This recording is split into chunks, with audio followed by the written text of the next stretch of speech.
घर की हवा उस शाम कुछ अलग ही थी, मानो दीवारें भी किसी बड़े राज का इंतजार कर रही हों।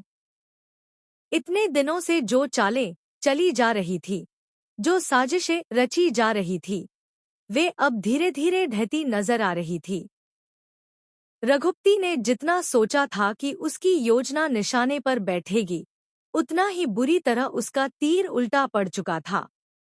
मीरा, जो हमेशा अनु की राह में कांटे बिछाने की कोशिश करती थी, इस बार भी पूरी तैयारी से उतरी थी, लेकिन किस्मत शायद अनु की तरफ थी। उसका प्लान भी हवा में उड़ गया और यह बात उसे अंदर तक जला रही थी। उधर अनु अपने छोटे से दिल में बड़े बड़े सपने लिए चुपचाप अपनी मेहनत की साड़ी संभाल कर लेकर आई। वो साड़ी किसी साधारण कपड़े की तरह नहीं थी। उसमें अनु की उम्मीदें, उसकी भावनाएं और अपने हाथों से की गई महीन पेंटिंग समाई हुई थी। यह साड़ी अनु ने पूरे मन से सिर्फ गायत्री देवी के लिए बनाई थी।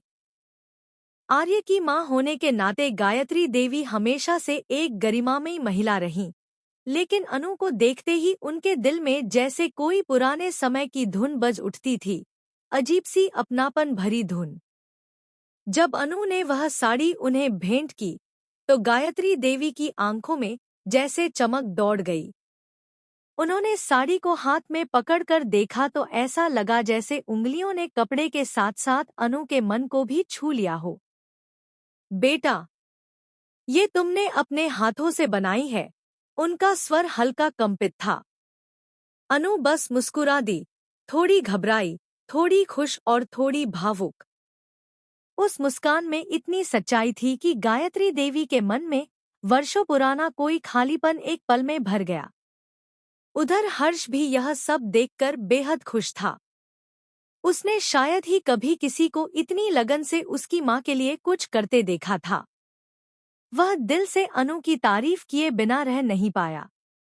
उसने तो तालियां तक बजाईं, जैसे ये अनु की नहीं, बल्कि उसकी खुद की जीत हो। घर के बाकी लोग भी अनु की मेहनत देखकर दंग रह गए थे, लेकिन मीरा, वो तो अंदर ही अंदर पिघल रही थी। उसका ये नया प्लान भी फेल। उसने सोचा था कि अगर साड़ी चोरी हो जाएगी, तो अनु कुछ नहीं कर पाएगी।